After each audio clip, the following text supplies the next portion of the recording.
Welcome to One Chemistry. Always try to do your best.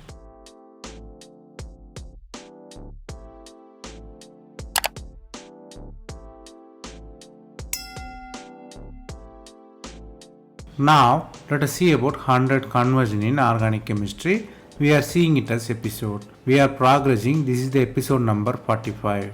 If you didn't watch previous episode, I encourage you to go and see. Here we solve 5 problems step by step. Stay tuned. Let us see the question number 1. The question number 1 contains many functional groups, which is alcohol, amine and ketone with long chain alkyl group. The reagents are Bach and TBS chloride and lithium aluminum hydride with bulk beta oxide. Then you are using ETOH. Here they ask you to guess the product here.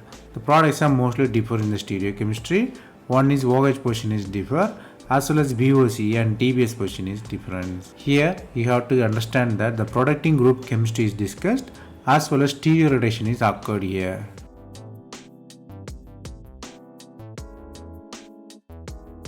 The answer is C. Let us see how. The starting metal contain amine and alcohol and ketone. You are using the BOC. BOC is a beta-oxycarbonyl, B from beta-oxy and C from carbonyl. It products only NH2. So NH2 group is completely protected. Then next step you are using TBSC chloride. TBS chloride is tertiary butyl dimethylsilyl chloride. It is a protecting group of OH. It will stabilize the OH also. So both OH and NH groups are protected here. Then the next step you are using lithium aluminum tertiary beta oxide. It's a reducing agent. Here reducing agent is bulky. Because of its bulkiness, it attacks from the opposite of NH. So the attack is from the back side. This effect is due to the steric effect. Steric effect also called as crowding effect also. So OH is below, NHBOC is above. The answer is clearly C. Here you have to learn 3 things.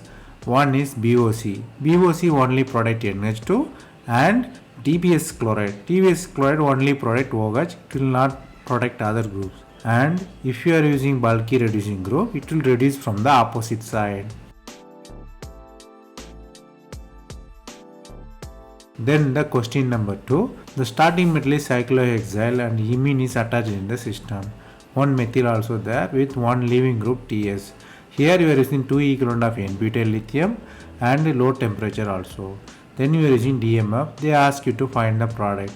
From the product you can clearly see new CC bond formation is occur and 2 naming reaction is involved this one. The naming reaction you have to guess from reagent and starting material. The answer is A. Let us see how. The starting metal contain imine from hydrogen moiety. There are the 2 acidic hydrogens are there. You are using the butyl lithium. Then you might guess it is a sapphire elimination. At the first step, 2 acidic hydrogens are removed. That replaced with lithium. What really happens is tosyl will leave first. Tosyl group is a very good leaving group, so it leave first. Then N double bond N formation will be there. Then N double bond N also leaving group N2. So it leaves, finally form the anion there. So the anion formation is important. Then the next step you are using DMF. DMF is dimethyl formamide. What really happened is negative ion attack on the carbonyl of DMF. Finally you got CHO. This reaction is called Wills-Meyer-Hack reaction. This is very important one. You are directly introducing new functional group. That's why this reaction is important. Here you have to learn 2 things. One is sapphire elimination. Sapphire elimination you get alkene and Wills-Meyer-Hack reaction. Wills-Meyer-Hack reaction you got aldehyde directly from the simple anion.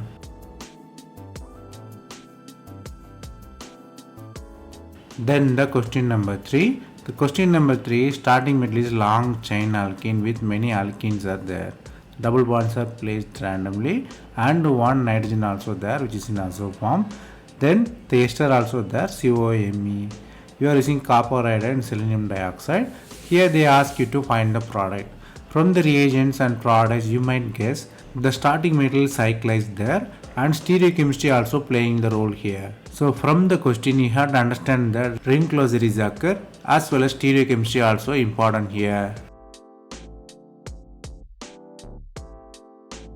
The answer is A. Let us see how. The starting metal contain nitrogen system, which is kind of azo formation. You are using the copper iodide. It's a very known reaction for the carbene formation. Because carbon is formed because of the sudden leaving of N2 group, which is double bond.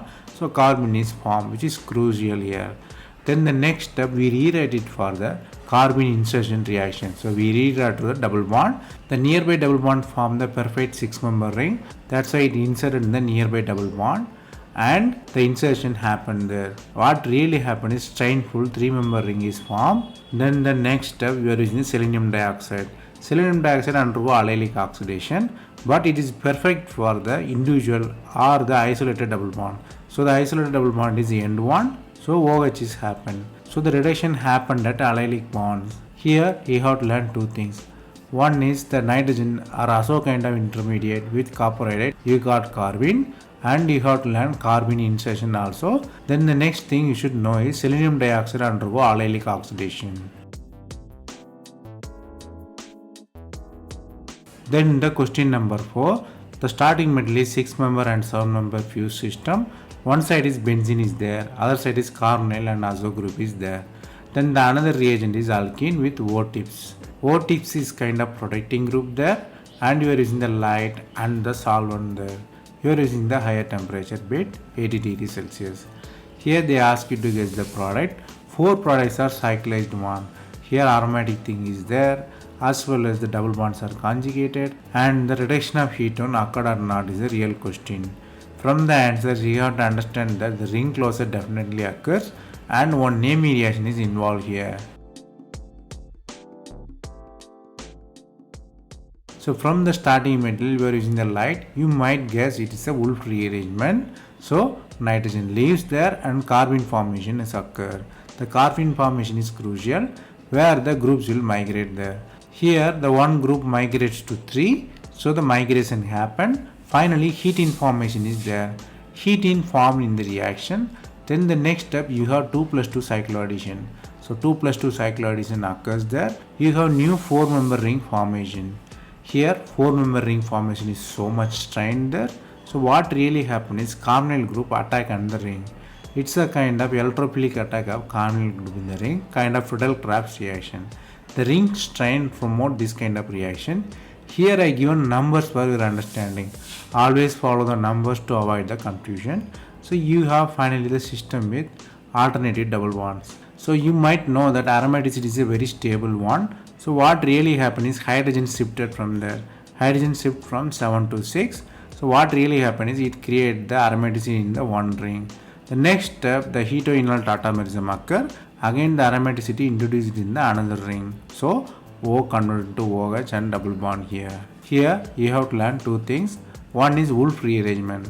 Wolff rearrangement, if you see carbene and CO, definitely you guess the Wolff rearrangement and ketene formation. The second thing is, if you have strained system and you have the possibility of aromaticity, always reaction force to the aromaticity.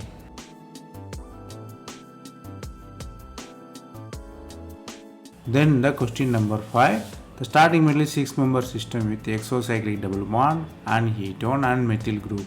Here you are using the reagent bromine, sodium ethoxide and ethanol, and KOH and ETOH. Here 4 products are given. Mostly the product shows the ring is contracted. Only one product shows the non-selective addition of OH there.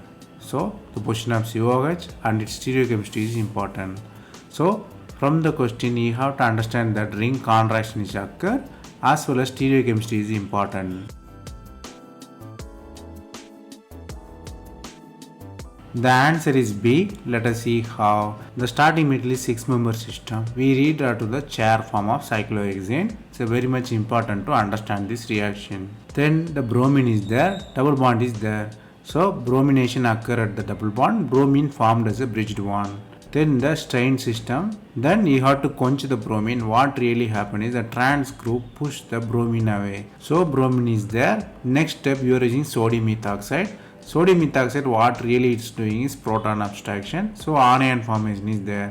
So you have anion and strainful bromine. What really happened is ring contraction will be occurred there. So ring contraction occurs there. COH formed in the position.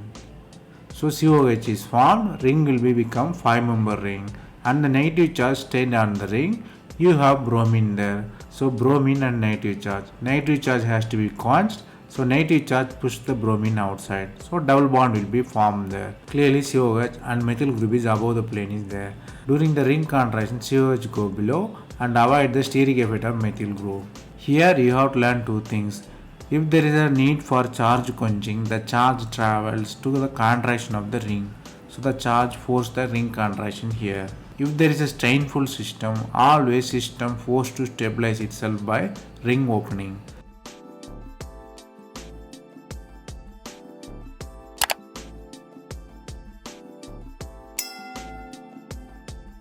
That's all from this episode. I hope it was easy. Thanks for watching. If you have any suggestion, comment below. Stay tuned for next episode.